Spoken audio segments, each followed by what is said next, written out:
ሁሉንም ብለውታል እህቴ። እሺ አይሰማም? አሁን እንደሱ ጮክ በይ። አሁን መሰማት ጀመረ። አይሰማም? አቡ አሁን ይሰማል። እንግዲህ ሁሉንም በሚባል ደረጃ ተናግረዋል እነሱ። እሺ እሺ እሺ። እና እኔ ማለት የምፈልገው የምጨምረው ነገር ያው ደረሰኙ የተቆረጠበት በዚህኛው ነው። እኛ የከፈልነው የዛሬ አመት ነው። ደረሰኝ በመጉላላቱ ብቻ ዛሬ ደርሰን አሁን በዚህኛው ወር ነው የቆረጠልን። መቆረጥ የነበረበትን ጊዜ አልፎ በአመቱ ማለት ነው። የዛን ጊዜ የተቆረጠላቸው ልጆች በዛኛው ጊዜ ነው እና ደረሰኝ ተቀይሮ ሲቆረጥ እናቴ በአሁኑ ስለተቆረጠ እሱን ነገር እንድታቂው እና ሁላችንም የተለያየ ታሪክ ነው ያለን። እኔ የሰጠውበት ዋና ምክንያት ስነግርሽ እዚህ ሀገር ልጆች ይዤ ነው የምኖረው ሳውዲ አረቢያ ላይ። ሁሉም ያውቃል በአሁኑ ሰዓት ሳውዲ አረቢያ ላይ ልጅ ይዞ መኖር በጣም ከባድ ነው።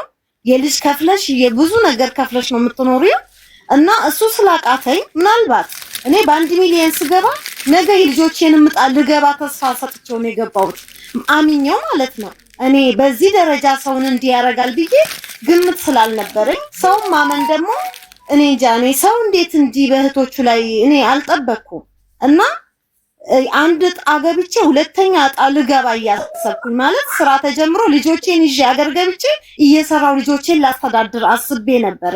ግን አመት ሙሉ አዳዲስ ሐሳብ እያመጣ በቃ ከጭንቅላታችን ላይ ተስፋችንን ጨርሶ አሁን ባለቀ ሰዓት እኔ ኢትዮጵያ ነበርኩኝ ከ3 ወር በፊት። በጣም እርግጠኛው የምነግርሽ ምንም እየሰራ አይደለም። እኔ ምን አልኩት ኢትዮጵያ ሂጄ ብር ስለጎደለኝ እባክህን ግማሹን ስጠኝ። እየሰራ አይደለም ብሩ ያኔ በተላከበትና አሁን የተላከበትን ስታስቢ ግማሽ በግማሽ ወድቋል እና የቀረውን ብር እንዲተርፍ ግማሹን ስጠኝና ተጠቃቅሜበት ስራው ሲጀምር ቀሪ ጨምራለሁ በሚል ጠየቁት። ቴሌፎን ስደውል ያስጠብቀኛል፣ ቀጥሮኝ 2 ሰዓትም ያስጠብቀኛል። ሲፈልግ ያነሳል፣ ሲፈልግ ይዘጋል። ቴክስት አያነሳም። ያን ሁሉ አድርጎ ባለቀ ሰዓት ዝም ብዬ ሱቁ ሲሄድ አግኝቼው 500 ሺውን ግማሹን ሊሰጠኝ ቃል ገብቶልኝ እኔ የሆነ ሌላ ጉዳይ አለብኝ አስቸኳይ ነው ብዬው እሰጥሻለሁ ነገ ከነገ ወዲያ ብሎኝ 200 ሺህ መለሰልኝና የቀረውን ደግሞ እሰጥሻለሁ ብሎኝ ተመልሼ መጣ ወደ ኢትዮጵያ። ደረሰኝ ልወስድ ሂጄ እንዲሁ እንደ ልማዱ አስጠብቆ ተመልሻለሁ ወደ እዚህ ማለት ነው ወዳለሁበት ሀገር እና ሰው ቃሉን ካልጠበቀ እንዴት ነው አብረሽው የምትዘልቂው? በአመቱ ሌላ ፋብሪካ ነው የምናወራው ያለ ሰውዬ አሁን ምንም ያየነው ነገር የለም። አሁንም እንቀጥላለን በግዳጅ እያለ ነው። እኛ ትላንትም ከትላንትና ወዲያ ማናግረናል። ሚስቱም ጋር ለማናገር ሞክሬያለሁ። በግሩፕም ላይ ሆነን ደወልን። የሚያነሳ የለም፣ የሚመልስ የለም። ይሄ ነገር ሲቋቋም አባል ማነው ያቋቋሙ ሰዎች አሉ። እነሱንም አናቃቸውም። ብቻ የውር ድንብር ነው የተጀመረው። አሁን ደግሞ ይቁም ሲባል አይቆምም እያለ ነው። እኛ አንፈልግም እያለን ነው። 4 ወር 2 ወር ይላል። አመት ጠብቀናል። በአመት ያልጠቀመ ሰው በ2 ወር ለውጥ ያመጣል ብለን ስላላሰብን አንፈልግም ብለናል። እሱ ግን አልችልም እያለ ነው። ይሄን ነገር አንቺ እልባት እንድትሰጪው ነው። እንግዲህ እኔ ጥያቄ ካለሽ ጠይቂኝ። ከዚህ በላይ ብዙ ብለዋል። በአመት መሀል የተፈጠረውን ነገር ልንገርሽ ብል ቀናቶት አይበቁም። ብዙ ድራማ ተሰርቶብናል። እንግዲህ ይሄን እናገራለሁ። እስቲ አንቺ ጥያቄ ካለሽ ደግሞ ጠይቂ። ለምን በህግ አልጠየቃችሁትም?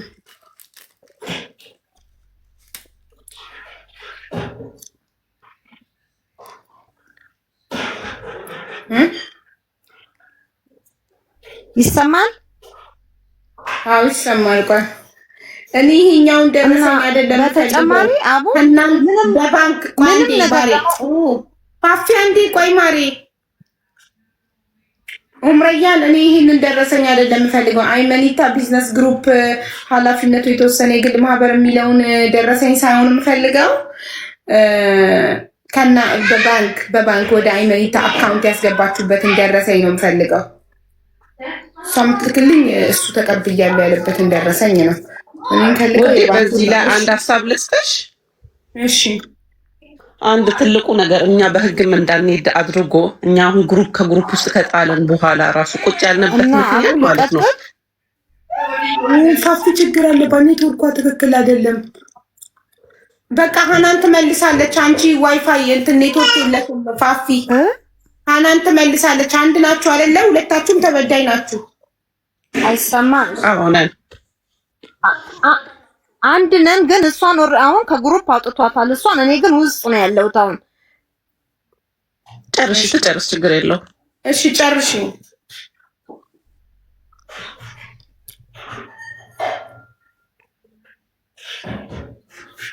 ፋፊ እድሉን ሰተንሻል እንድትናገሪ፣ መናገር የምትፈልጉ ነገር ካለ።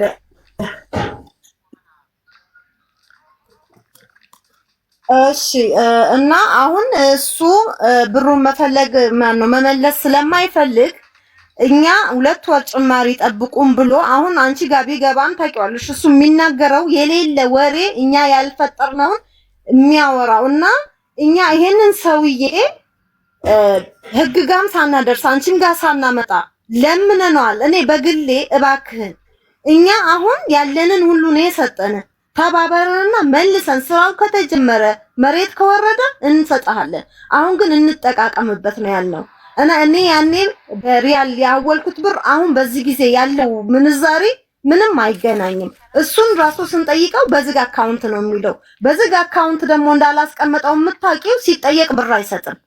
እኔ አሁን በዝግ አካውንት ነው ያለው፣ ብርሽን ከወሰድሽ ጎደሎ ነው የምትወስጂ ብሎ ነው የሚያስፈራራኝ የነበረው።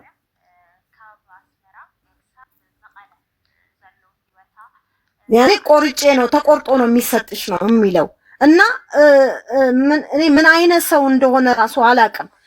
አሁን እኛ የምንናገረው ሁሉ ሊያስዋሸን ላይ ይችላል ገብቶ፣ ግን እኔ እርግጠኛው የምነግርሽ እንደው ይሄ ሰውዬ ብራችንን ቢመልስ እኔ ካሁን በኋላ ከምን አይነት ሰው ጋር እንደው ተማምነሽ እንደምትኖር ይውላ ነው ግራ የሚገባሽ ሀቢባ። እሱ የሚናገረውን በሙሉ በቮይስ እንኳን ቢችል ጀዋልሽ ብንልክልሽ ደስ ይለኛል። ግን እኔ እንጃ እንዲህ አይነት ሰው እኔ አለ ብዬም አልገምትም ነበረ። እኔ ከዚህ በላይ መናገር ያለብኝም አይመስለኝም። ጥያቄ ካለ ግን እንደው ያልተጠቀሰ ነገር ካለ ልጠቅስ እችላለሁ። ጨርሰናል። ፋፊ ከአንቺ ጋር ጨርሰናል። ኡምረያን ወይም ሰዓድ የምትሏት ከግሩፓችሁ ከ21 ውስጥ 10 ሚሊዮን ከተበላችሁ ውስጥ ወክላችሁ እሷ እያናገረች ነው። ደረሰኞቹን እየላከችልኝ ነው። ከዛ እኔ አሁን ሼር አድርገንለታል። ቀጥታም ደውለናል። ዋትሳፕም ቮይስ አድርገናል። አልመለሰም። ቀጥታ እሱም ባለቤቱም አላነሱም። ስለዚህ ሙሉ መረጃው ይድረሰኝና ቪዲዮ ሰርቼ እንጠራዋለን። ቪዲዮ ተሰርቶ ቪዲዮም ደርሶት ካልመጣ ቀጥታ ወደ ህግ ነው የምትሄዱት። የህግ አካላትን እናገናኛችኋለን። ተስማማን? በዚህ ደንብ ነው የምንስማማው። እሺ፣ በህግ እስካሁን በህግ ያልሄዳችሁበትን ምክንያት አስረዱ። አዎ፣ በእኛ አሁን ስነግርሽ እኛ ብሩን ስናስገባ ውጪ እንዳለ ሰው በራሳችን ብሩን በራሳችን ስም አላስገባንም። በሌላ ሰው ስም ብር ነው የገባው። ስለዚህ በሌላ ሰው ስም የገባ ሰው የኛ ስም ደግሞ እሱ ጋር የተመዘገበው በትክክለኛው ነው። ይሄ ሰው ምናችንን ይዘን ነው በህግ ቀርበን የኛ ስም ያሌለበት ስሊፕ የባንክ ስሊፕ ይዘን እኛንን ብሩን ያስገባ ነው ማለት አንችልም። ከዛ ሰው ጋር ተስማምታችሁ ያስገባላችሁ እናንተ እንዲያስገባ ትዕዛዝ የሰጣችሁበት ማስረጃ እኔ አንድ ሰው በካሽ ሰጥቼው ገንዘብ ከሱ አካውንት እንዲያስገባልኝ ከጠየቅኩትና ያ ሰው ካስገባልኝ ያ ሰው የሚሰጠው ቃል ለእኔ ማስረጃ ይሆነኛል። አብሮኝ ይሄዳል ፍርድ ቤት። ምን ችግር አለ? ለሌባ የልብ ልብ መስጠት እኮ የለብሽም አንቺ። ልክ ነሽ። ይሄ ግን በአካል እዛ ላለ ሰው ነው አይደለ? እኛ እዚህ ሆነን ኢትዮጵያ አይደለው። ኢትዮጵያ ውጭ ያላችሁ ሰዎች ለቤተሰቦቻችሁ ውክልና ስጡ። ለቤተሰቦቻችን ውክልና ያለው ሰው ያገኘህ ብለን አገናኘ ነው። አሁን ለምሳሌ እኔ ማለት ነው በጣም ጨቅጭቄው ይኸው ብራዘር ውክልና አለው ለሱ ስጠው ብለን አገናኘ ነው። አንዴ በስልክ ተገናኙ። ብራቸውን መልስላቸው። እንዴት እንደዚህ በሴቶች ትጫወታለህ? እንዴት ፒኤልሲ ብለህ ዚግ አካውንት ብለህ ዋሽተህ እንዲህ የግልህን ስራ ትሰራበታለህ ምናምን ብሎ ተቆጥቶት መክሮት እሺ ወንድሜ ምናምን ብሎ ብራዘሬን ተቀበለ። ከአንድ ወር በኋላ ጊዜ ስጠኝ። እነሱም ደግሞ ግሩፕ እየገቡ ሴቶችን እኔ ያኔ ከግሩፕ ስላወጣን ከዚህ ከስር ሰዎችን እያናገርኳቸው ነበር። ምን እያደረጋችሁ ነው? ስራ ላይ ናችሁ? እኛ እኮ ብራችንን ሳይመልስ አወጣን፣ እወቁ። እናንተም ግሩፕ ውስጥ ያላችሁ ሰዎች ናቸው፣ ነገ በእናንተ ይደርሳል እያልኩኝ ከስር እያወሯቸው ስለነበረ ንገሩኝ አልኩኝና ከዛ ይሄን በማድረጌ ደግሞ ተናዷል። ሰው ግሩፕ ላይ ሴቶችን አነሳሳችብኝ ምናምን ነገር ብሎ ይሄኛውን ስነስርዓት እንድትይዝ አስይዘልን ግሩፕ እየገቡ እንዳይበጠብጡብኝ ስራ የሚፈልጉ ሰው ብሎ ወንድሜን እሺ ችግር የለውም አንተ ብር ካወር በኋላ መልስልኝ እኔ እነሱን አስቆማለሁ ምንም ከአንተ ጋር ካሁን በኋላ ኮንታክት አይኖራችሁም ተብለን ከአንድ ወር በኋላ ተቀጣጠርን። ይሄ ማለት ያለፈ አመት አምና ከረመዳን በፊት ነው። ከአንድ ወር በኋላ ቻይና ሄዳለው 15 ቀን የቀረኝ ምናምን ያለው ውሸት ሆኖ ከዛ በኋላ ከቀጠሩት ቀናቶች በኋላ ቆይቶ ነው ቻይና ሄደው ለምን እንደሆነ አላውቅም ለኛ አላሳየንም። ወንድሜ ከዛ ሲመለስ አንድ ወር የተሰጠው እኔ ራሴ ደውልልሃለሁ ያለው ሰውዬ ወንድሜ ራሱ ፈልጎት ወደ 2 ወር አካባቢ መልሶ ደወለለት። እንዲቀጥረህ የታለክ ብር አልመለስክም ምን ሆነክ ነው? የና አብዱላስ የና ሐናን ጉዳይ እነሱን ጉዳይ እኮ ከነሱ ጋር አውርተን ጨርሰናል ወንድሜ ብሎ ስልኩን ዘጋበት። ከዛ ብራዘር ወደዚህ ተመልሶ አውርታችሁታል? አረ ሰላም አለይኩም ብንለው ማይመልስልን ሰውዬ እኛ ከዛ ቀን በኋላ አውርተነው አናውቅም። እንዴት ይሄን ያክል ውሸት ብለን ገባንና ግሩፕ ላይ ተናገርኩኝ ለልጆቹ ለነሳዱ እንዲህ ብሎን እኮ እስቲ ብራችንን ጣብዩቁልን እናንተም ግሩፕ ላይ ያላችሁ ሰዎች ነን ብለን ብንላቸው ግሩፕ ላይ ሄዶ እንዴት ግሩፕ ላይ ያወጣሃቸውን ሰው ብራቸውን አልመለስክላቸውም ወይ ደግሞ ከግሩፑ አልሆኑም ወይ ወደ ግሩፑ መልሳቸው ወይ ብራቸውን መልስላቸው ብራቸውን ሳሰጣቸው እንዴት ታወጣቸዋለህ ሲላቸው ወይ እነሱ እኮ ሼራቸውን ገዝቼ ብሩ መልሼላቸዋለሁ ራሴ ገዝቻለሁ ብሎ ይሄም ያክል ውሸት ማለት ነው። ይሄው እዚህ ላይ ያለው ግሩፑ ላይ ያለው ሰው ሁላ ይመሰክራል። ይሄንን እኔ ከነሱ ማገኘው መረጃ ነው። እኛና አይመን ሳንገናኝ ቆይተናል። በምንም አይነት ልንገናኝ አንችልም። ስልካችንን አያነሳም። ብራዘር ስልክ እየቀያየረ ይደውልለታል፣ አያነሳም። ከባለቤቴ ስራ አያነሳም። በምንም የህዝብ ዕዳ ማለት ይሄ ሁሉ 10 ሚሊዮን የእናንተን የመዳም ቅመሞች የአረብ ሀገር ሴቶች ዕዳ ተሸክሞ መዝናናት፣ ትዳርን መቀጠል፣ መውለድ፣ ህይወትን መምራት እንዴት ይቻላል? ማለት እንዴት ሰው እንቅልፍ ይወስዷል? እኔ ትንግርት እናቴ ወኔ አይምሰልሽ።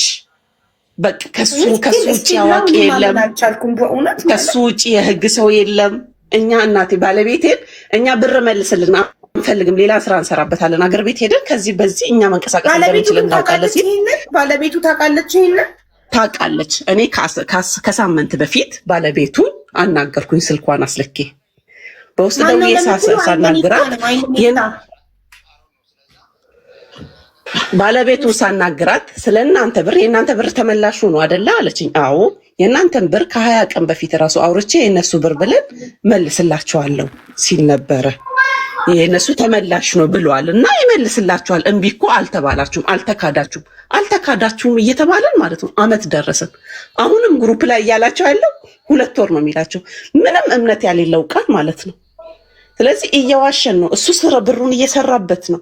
እኛ እዚህ ብራችንን አጎልተን እየተቸገርን ነው እና ብራችን እየሞተ ነው። የዛሬ አመት ብር ያስገባንበት ብርና ዛሬ እኛ ጋር እጥፍ ነው። ማናችሁም ታውቃላችሁ ዶላር ምን ያህል እንደጨመረ እና ይሄን ያክል ውሸቱ የላቀ ነው። እኛ እንደዛ ብለን ከግሩፑ ስንል ባለቤቴን ከግሩፑ ሲያወጣ ሚስቱ እንደሆንኩ አያውቅም ነበር። ግሩፕ ውስጥ እኔ እያለሁ ሰላይ ነው እንዲህ ብሎ እኮ እንደዚህ ከኔ ኢንፎርሜሽን ወስዶ እኮ እንዲህ አድርጎ ብሎ በሰላይነት ግሩፕ ላይ ስሙን ሲያጠፋ ነበረ። ትንሽ የሆነ ጥያቄ ስትጠይቅ ያኔም ባለቤት ስም ማለት ነው ሰላይ ምናምን ይሄ ቢዝነስ ነው፣ የመንግስት ተቋም አይደለም። ምንድነው ስለላን ምን አመጣው? ሰላይ ማለት ሊያጠኑን ነው የገቡት እንጂ የስራ ሰዎች አልነበሩም። ከበፊቱ ራሱ ከባለቤቴ ጋር ቁጭ ብዬ እንደዚህ እያወራን ነበር ብሎ ስማችንን ኮፒ አድርገው ሊጀምሩ ነው። አዎ ምንድነው ቢዝነሱ ኮፒ የሚደረገው? ምንድነው ምንም አላየንም። ልናመርት ነው ሆንዳ ምን ልናመርት ነው? በ1 ሚሊዮን ምን እንሰራለን እኛ?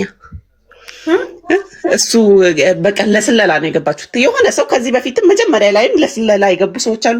ስለ ስለላ በጣም ነው የሚያወራው። ለስለላ ነው የገቡት፣ ለስለላ የገቡት ሰዎች አሉ እያለን በጨረሻ ላይ ጥያቄ የጠየቀ ሰው በህግ በትክክል የሆነ ቀጥ ያለ ትክክለኛ ጥያቄ ስትጠይቂው ስታጨናንቂው የሚያደርግሽ ነገር ከግሩፕ ያለን ያወጣል፣ መልስሽን አይመልስም። ትንሽ ስትተቺውና ስትቆጪው ያንን ነገር ለመመለስ በቁጣ ይመጣል። እንዴት አደርጋላችሁ? አሁን ባለፈው ግሩፕ ላይ ሆስ ቮይሱ ሲልኩልኝ እንዲህ ብለህ እንዴት ትዋሻለህ? እኛ ብራችንን ነው የምንፈልገው ብሎ በግሩፕ ሆይ ብሎ ሲነሱ የፈለጋችሁበት ቦታ ሂዱ ብሎ ዝቷል። ማንም ህግ የሚጠይቀኝ የለም፣ ምንም ፈራው የለም። እኔ ከአላህ ውጭ ምንም አልፈራም ብሏል። እኔ ብራችሁ ሰጣችኋለሁ አልዋሽም። አላህ ከህግም ከምንም በላይ እኮ ነው። አላህን ከምንም በላይ ነው። ሀቅ ይወስዳል። እንግዲያውስ እንደምትሰሚ የኛ ብር ተበልቷል ብለን ቁጭ ብለን እያለቀስን ከትላንት ወዲያ ግሩፕ ላይ ገብታ አንዷ ተቀላቅላ ወላሂ እሷ ህይወቷን ስታወራ ማለት ነው ምን ውስጥ ነው የገባ ነው ያለው። ይሄ ሰውዬ የቲምን ብር እየበላ ማለት ነው። የቲም ማለት ታሪኳን ከነገረችው በኋላ እቺን ልጅ እንደውም ወደ ግሩፕ ራሱ ማስመለስ የለባትም። የእሷን ብር እሰራበታለሁ ብሎ ራሱ በራሱ አምኖ መቀበል የለበትም የቲም ብር። እንግዲያውስ ሁላችሁም በእምነታችሁ ታውቃላችሁ፣ በእኛ በእስልምና በጣም ከባድ ነው። እሺ እኔ ግን ሳስበው ሚስቱ የምታውቅ አይመስል የትኛዋ ሚስት ባሏ የሰው ሀቅ የሰው ላብ ልጆቿን እንዲያበላባት ትፈቅዳለች ብዬ አላስብም። ለልጆቿ ለነገ በሽታ አደጋ ብዙ ነገር ትፈራለች። የሰው ሀቅ በሽታ አደጋ የተለያየ ነገርን ያመጣል፣ ሙሲባን ያመጣል። እና የትኛው ሚስት ልጆቿ የሰው ላብ የሰው ሀቅ እንዲበሉባት ልቦና እያወቀ ትፈቅዳለች ብዬ አላስብም። ስለዚህ ሚስቱ ታውቃለች ብዬ አላስብም። አንቺ ሚስቱ ታውቃለች አልሽ። እንዴት አወቅሽ ሚስቱ እንደምታውቅ? ትክክል ነው። እኔም ሙሉ ለሙሉ ሚስቱ ታውቃለች አልሽም፣ ግን አናግሬያታለሁ እያልኩሽ ነው። ከሳምንት በፊት አውርቻት እሺ አይመኒታ ብራችንን አልመለሰልንም ወይ ከግሩፑ አይደለንም፣ ሪሲታችንም እንዳልተሰጠን ታውቂያለሽ። ይሄንን ነገር አንቺም ባለቤቱ የሆንሽ ዝም ብለሽ ወይ ኖርሽ ወይ ስላት፣ እኛ እኮ ባለፈው ቅርብ ጊዜ ራሱ አውርተን ስለነሱ የነሱ ብር እንዴት ሆነ ተብሎ አይ የነሱ ብር ተመላሽ ነው ብሎኝ እንዲህ ብለን ሁላ ስናወራ ነበረ። አልተረሳም የእናንተ ብርም አለች። በመልሽ ያለው ብሎ ግሩፑ ላይ እያስዋሻ አይደለም ወይ? እኛ ደግሞ ስንደውልለት የእኛን ስልክ አያነሳም፣ የወንድሜን ስልክ አያነሳም። በምንድን ነው አምነን ቁጭ ምንለው? ባለቤትሽ ነው፣ የልጅሽ እናት ነው፣ የልጅሽ አባት ነው፣ ይሰማሻል። እንግዲያውስ ጠይቂልን። እኔ እሱ ማግኘት ስላልቻልኩኝ ነው ወደ አንቺ የመጣሁት። ጠይቂልኝ ስላት ጠይቄልሽ ማታ ሪከርድ አደርግልሻለሁ አለችኝ። ሄደች። ይኸው ዛሬ ሳምንት አልፎናል። ብደውልላት አታነሳም፣ ቴክስት ብላት አትመልስም። እንግዲያውስ አታውቅም በእኛ ሁን አንቺ ወላሂ አታውቅም እያሉ ነው ኮመንት ላይ። ኤኒዌይ እማታውቅ ከሆነ በቪዲዮ እናሳውቃታለን ደረሰኞቹን። አናም ጨርሰሻል? አንቺ ጋር ያለውን ነገር ጨርሻለሁ። አመሰግናለን። እሺ አሁን ወደ ኡምረያን ሄዳለሁ። ኡምረያን 21 ናቸው አይደለ? 10 ሚሊዮን እንትን የመጀመሪያ አካውንታቸው ያስገቡበትን አላኩልኝም። ኦንላይን የሌሉ ልጆችም ስላሉ እኮ ቆየን። 21 ናቸው አይደል? አዎ 21 ነን። ስለዚህ የላክሽልኝ ደረሰኝ ስንት ነው? አሁን የላኩልሽ ኦንላይን ያለነው ነው ያላኩልኝም። አሁን እዚህ እንትኑ ላይ እየተከታተሉ ስለሆነ ባካችሁን ላኩልኝ። መጀመሪያ ወደ አካውንቱ ብር ያስገባችሁበትን ደረሰኝ ላኩልኝ። ባንክ ደረሰኝ ነው የሚፈልገው ወደ አይመኒታ። ይኸው አሁን እንደላክሽልኝ አይነት መጀመሪያ ላክሽልኝ አይመኒታ የድርጅቱን የተቀበለበት ተቀብያለሁ የሚል ይሄ አይመኒታ ቢዝነስ ግሩፕ አባላት የሰጠን ነው እኮ። እሱን አይደለም የሚፈልገው መጀመሪያ ከባንክ የገባበትን ደረሰኝ ይሄኛው እንደዚህኛው 300,000 ልክልሻለሁ እኮ እሱን ሲልኩልሽ ጠቅላላ 21 ደረሰኝ ሲደርሰኝ ማስረጃ እጄ ላይ ስላለ ቪዲዮ ሰርቼ እጠራዋለሁ። እኔ ማስረጃ እጄ ላይ ሳይሆን ደረሰኝ ከ21 በላይ ይሆናል። እያንዳንዳችን ያው በስሙ ትለየዋለሽ ብዬ አስባለሁ።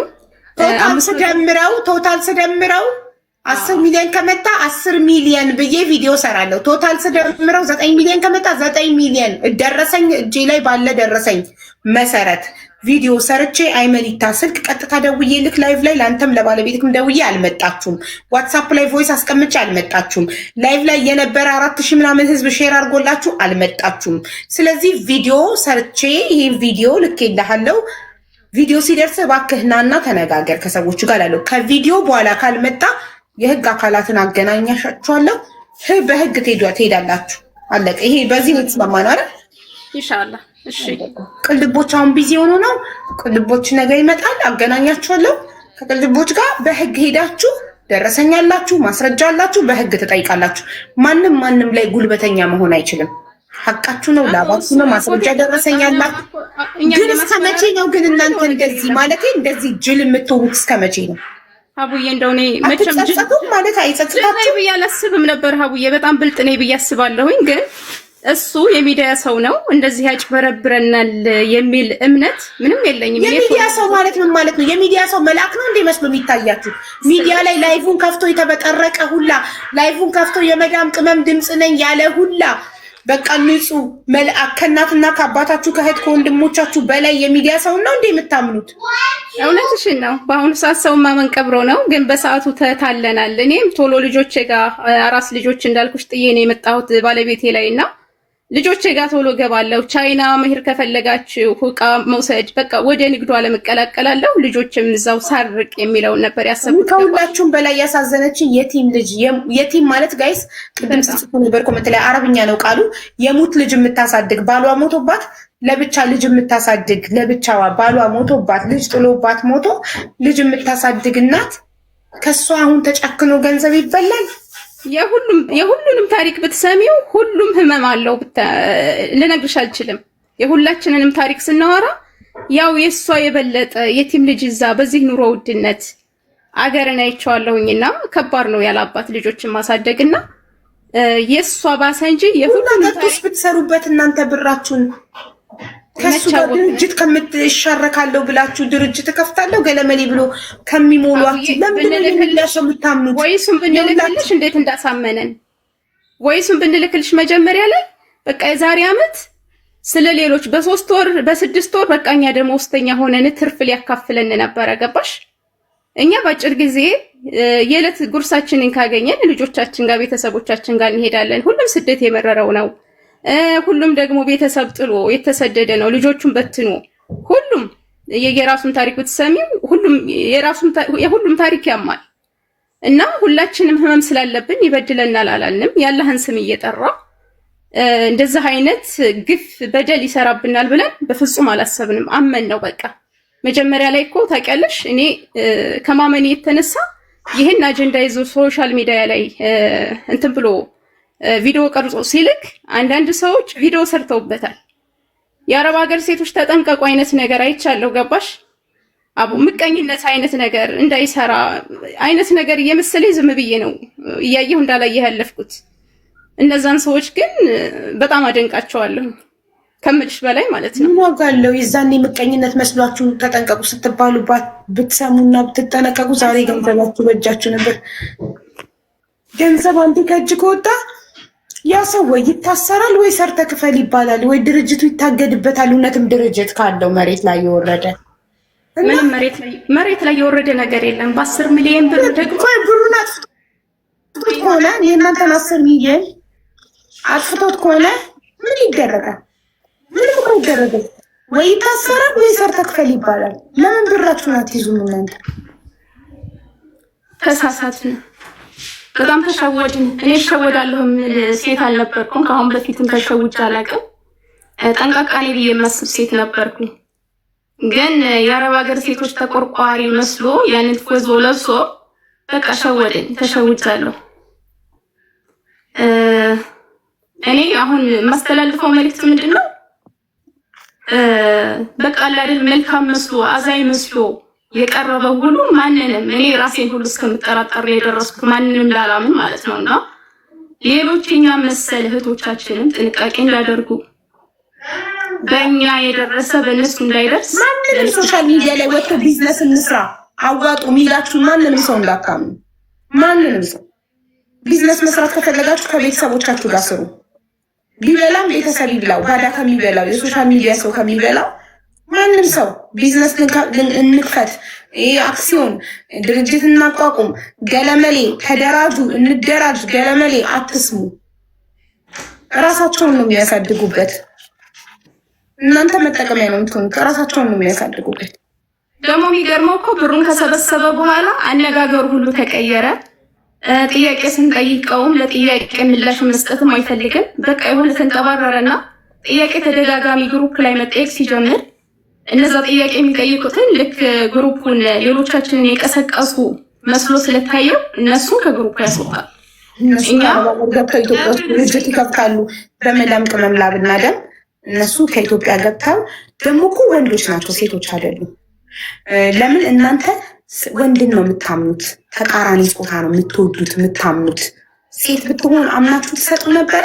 ሴት ብትሆን ድርጅት እንክፈት ብላ 10 ሚሊዮን ብር ትበላችሁ ነበር? ሴት ብትሆን ለሴትም አይደለም ጠንካራ ነው የምናስበው እኛ ገባሽ። እና ደግሞ እሱ ሚዲያ ላይ አዛኝ መስሎ ነው ለአረብ ሀገር ሴቶች ተቆርቋሪ እንደዚሁ በቃ የተቸገሩትን ብዙ ኢንፎርሜሽን ናመዳ አለ ወንድ ሲሆን ትሞታላችሁ። ወንድ ምንም ነገር ሲላችሁ ታምናላችሁ። ሴት ስትነግራችሁ እንትን ቅላት ነው ብላችሁ ስለምታስቡ ሴት ስትመክራችሁ አትሰሙም፣ ትሰድቧታላችሁ። ሴት ያመጣችሁ ነገር ሁሉ አይጥማችሁም። ወንድ የሆነ ነገር ካለ የኛ አባት የስደተኞች አባት የኛ ወንድም ትላላችሁ። ወስዳችሁ ብራችሁንም ገላችሁንም ነርሳችሁንም ሁሉ ነገራችሁ ትቃላችሁ። ለወንድ ሲሆን ሁሌም ወንድ ነው የሚገባችሁ። እስኪ ሴት አደራጅ ላይ በላችሁ እስኪ ያሳዩኝ አንድ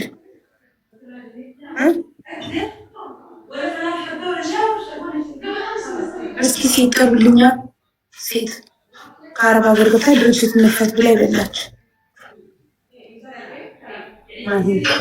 ድርጅት መክፈት ብላ አይደለም እሷ በህገ ወጥ የሰዎች ዝውውር ነው አረብ ሀገር ልካችኋለሁ ውጭ ልካችኋለሁ ብላ ነው። እሷ ወንድን የተጠቀመችው ወንድን በምትወዱ ስለምታውቅ ስስ ጎናችሁን ስስ ብልታችሁን ስለምታውቅ ወንድን የተጠቀመችው እሷ እናንተ ለመብላት። እሺ ሴት አብዬ ምትቻለ የግሌ ገበሬ የግሌ ገበሬ ትክክል። አንድ ሴት ተገኘ። ትክክል።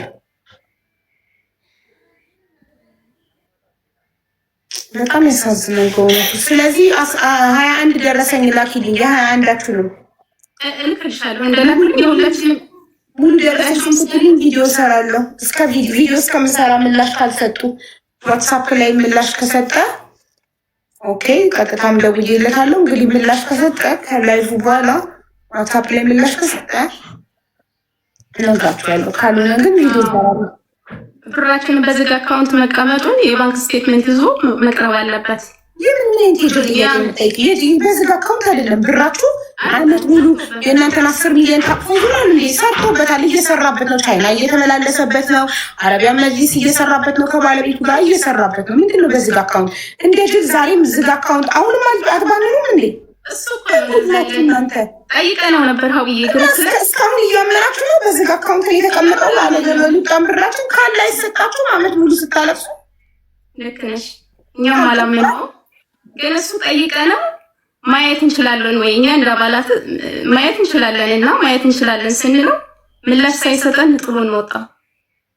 እኛ የመጨረሻ አሁንም እሱ ማወቅ ያለበት በእኛ ብር ምንም አይነት ማሽን ሲጀምር በ10 ሚሊዮን ብር እንዴት ያለ ፋብሪካ ነው? 10 ሚሊዮን ብር ማለት የአንድ ኮንዶሚኒየም ምርጫ ዋጋ ነው። እና ምን አይነት ፋብሪካ ነው የሚሰራውስ የሚለው ያው የራሱን ቢዝነስ እየጧጧፈበት ነው እናውቃለን። እሱን ደግሞ እኛ አውፍ አንልም። ለምን እኛ መጀመሪያ ትርፍ እናገኝበታለን ለውጣችኋለሁ ቀይራችኋለሁ ብሎን እንጂ ይሄን ብር የላክንለት የሆነ ቁም ነገር ላይ እስከሚሆንልን ወርቅ ገዝተን እናስቀምጥበት። ያ ለራሳችን ትርፍ ነው። ሪያሉን ብናስቀምጠው ለራሳችን በአሁኑ ሰዓት ስንት ነው ምንዛሬ? እና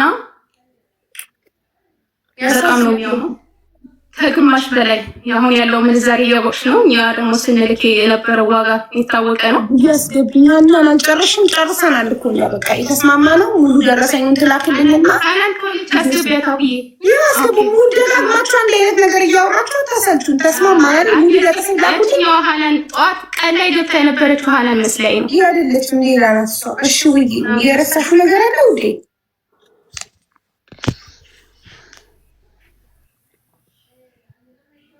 እና ስለነሱ ጉዳይ ደግሞ በውስጥ አዋርተውና በውስጥ ሲያዋሩን እነ ሀናን ከግሩፕ የወጡት ማለት ነው ጠይቁልን አሉን። ጠይቅ ነው ስንጠይቀው ሸሪንጋቸውን ገዝቼ ብራቸውን መልሼላቸዋለሁ አለ።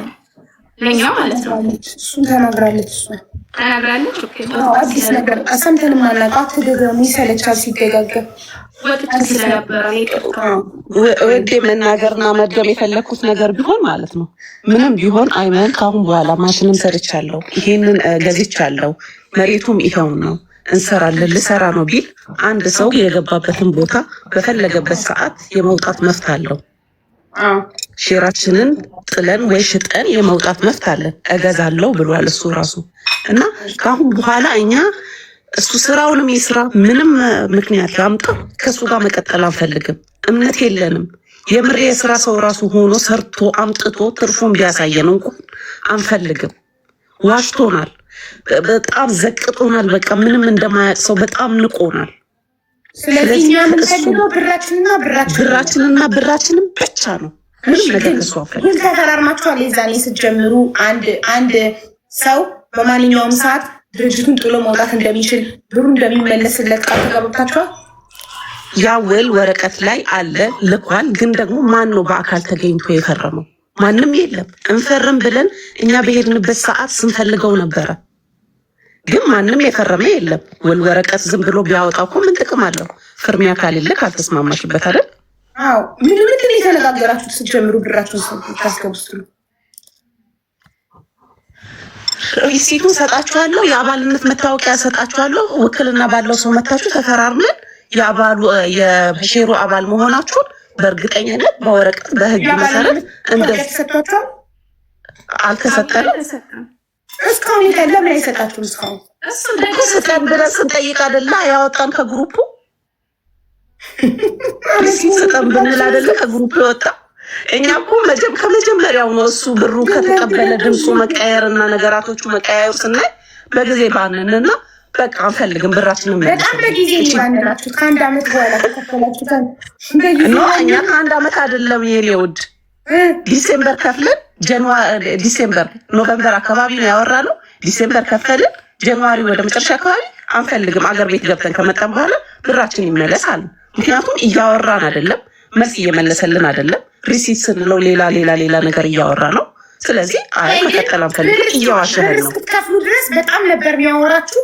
ብር ካስገባችሁ በኋላ በጣም ዱዓ መሰለሽ፣ ዱዓ ነው የምናደርግለት እኛም እንዴ ከአሁን እየገባ ግቡ፣ ሰላም ናችሁ፣ የት ነው ሀብዬ? እዚህ ጋር የምጨምረው ነገር ቮይሱ ካለ ከፍታችሁ ዱዓውን አሰሙን፣ ለእኛም በረከት ይድረስብን። ደልቶታል፣ መረጃ ይያዝብኛል ያለው በሙሉ ደልቶታል። እኛ ግን የተወሰኑ ሪከርዶች አሉ የያዝናቸው አሉ እኮ ከነዛ ውስጥ መጀመሪያ ላይ ምናለን መሰለሽ እዚህ ግሩፕ ላይ አለ። ያው ሁላችንም ራስ በራሳችን ስለማንተዋወቅ የህግ አካሎች አሉ። እነሱ ገብተው ንግግር ያደርጋሉ። ልክ በቃ ነገሩ አለ አይደለ ከፍተኛ አይነት ድርጅት እንደሆነ እንደገና ጠበቃ አለው ሁሉም አለ። ጠበቃ አለኝ እኔ በጠበቃ ማክሬ ነው የሚለው ሁሉንም ነገር። ስካይላይት ሆቴል ደግሞ ስብሰባ እናደርጋለን። እዛ ስካይላይት ኢትዮጵያ ውስጥ አለ የሚባል አንደኛ ሆቴል እኮ ታውቃለህ። ሁሉ ብሎናል ሲጀነጅነን መጀመሪያ ብሩን ከመቀበሉ በፊት ማለት ነው። እና መጀመሪያ ያው ኢምፖርት ኤክስፖርት በሚለው ጉዳይ ነው ሀሳቡን ይዞ ወደ ሚዲያ የመጣው። ብሩን ከሰበሰበ በኋላ ደግሞ ይሄ አያዋጣም፣ መንግስትም የማይደግፈው ስራ ስለሆነ ወደ ፋብሪካ አገር ውስጥ ወደ ማምረት ከውጭ የሚመጡትን ማቴሪያሎች እዚሁ እናመርታለን አይነት ነገር ነው ሀሳብ የያዘው። እስከዛ ድረስ ደግሞ ብራችን የመግዛት አቅሙ እየተዳከመ ስለሚሄድ ፒኤልሲ ፍቃድ እናወጣለን። የቡናና የቅባት እህሎችን ፍቃድ አውጥተን ፋብሪካው እስከሚቋቋም ድረስ ቡናና የቅባት እህሎችን ኤክስፖርት እናደርጋለን። ብራችን ስራ ይሰራል እስከዛ ድረስ አለ። ጠይብ እንደዛ ሲለን በቃ በሙሉ ልብ ተማመን። ሁሉም ቸኮለ። መጀመሪያ ላይ ምን እንዳለን ታውቃለሽ? መጀመሪያ ብር ያስገባ